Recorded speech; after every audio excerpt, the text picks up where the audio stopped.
দেখেন ৪৮ ঘন্টার আল্টিমেটাম দিয়ে বলছে, যদি এটার মধ্যে আলোচনায় না বসে, যুদ্ধবিরতিতে না আসে ইরান, তাহলে ওই দেশটাকে বা ইরানকে নরকে পরিণত করা হবে। এরকম হুঁশিয়ারির পরও ইরানের কর্মকর্তারা বলছে নির্বোধের মতো কাজ করছেন। ট্রাম্পের পোস্টের পাল্টা জবাব দিচ্ছে ইরানের নেতারা। আমেরিকার প্রেসিডেন্ট ডোনাল্ড ট্রাম্পের পোস্টের জবাব দিল ইরান। সে দেশের সেনা সদর দপ্তরের প্রতিনিধি জেনারেল আলী আবদুল্লাহি আলিয়াবাদী বলেন, ট্রাম্প নির্বোধের মতো কাজ করছেন। পাল্টা হুঁশিয়ারি দেওয়া হয়েছে ইরানের পক্ষ থেকেও। শান্তি চুক্তি স্থাপন এবং হরমুজ প্রণালী দিয়ে পণ্য পরিবহন স্বাভাবিক করার জন্য ইরানকে গত ২৬শে মার্চ ১০ দিনের সময় দিয়েছিল। এর আগেও কিন্তু দফায় দফায় শুধু আলটিমেটাম দেয় আর আলটিমেটাম আবার এক্সটেন্ড করে। তো জানিয়েছিলেন এই সময়সীমার মধ্যে ইরান সম্মত না হলে আমেরিকা আরো কঠোর পদক্ষেপ নেবে।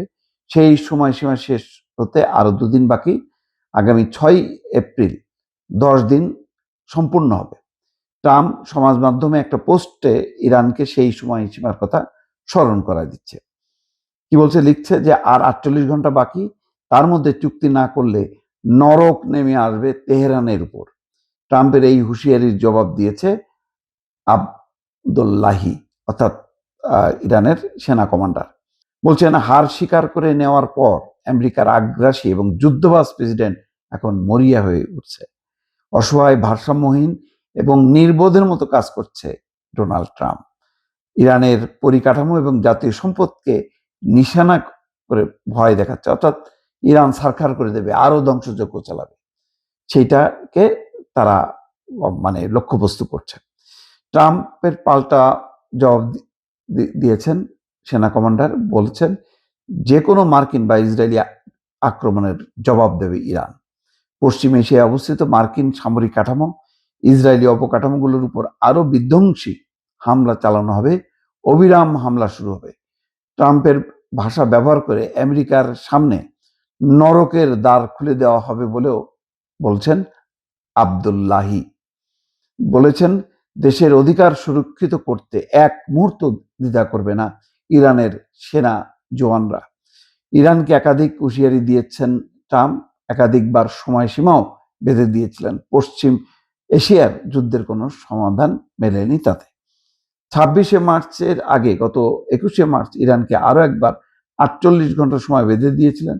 বলেছিলেন যে হরমুজের পথ যদি ৪৮ ঘন্টার মধ্যে খুলে দেওয়া না হয়, তাহলে ইরানের সমস্ত বিদ্যুৎ পরিকাঠামো নিশ্চিহ্ন করে দেবে আমেরিকা। কিন্তু ৪৮ ঘন্টা অতিক্রম হয়ে গেলেও তেমন কোনো পদক্ষেপ আসেনি, বরং ট্রাম্প দাবি করেন ইরানের অনুরোধে তিনি সময়সীমা বৃদ্ধি করেছেন। ইরান বলছে আমরা এরকম কোনো অনুরোধ করিনি। তার এই ধরনের হুঁশিয়ারিকে আর ইরান গুরুত্ব দিতে চাইছে না। এখন হুমকি দেয়া ছাড়া আর ট্রাম্পের মান সম্মান বাঁচে না। পাকিস্তান এখন চেষ্টা করছে যে কোনোভাবে হোক না কেন, যদি ইরানকে বা তেহরানকে পাকিস্তানে আলোচনা পর্যন্ত আনা যায়, তাহলে একটা স্থিতিশীল হবে এবং তেলের বাজার, যে তেলের ঊর্ধ্বগতি, সেটা কমবে। এরকম একটা আশায় কাজ চলছে। হয়তো আজকে কালকের মধ্যে এর একটা সিগন্যাল পাওয়া যাবে। কিন্তু ঠিক ট্রাম্প হুমকি দিচ্ছে বলে ইরান সেই হুমকি ভয়ে ভীত হয়ে আলোচনায় ঝাঁপায় পড়বে, এটা মনে করার কোনো কারণ নেই দর্শক।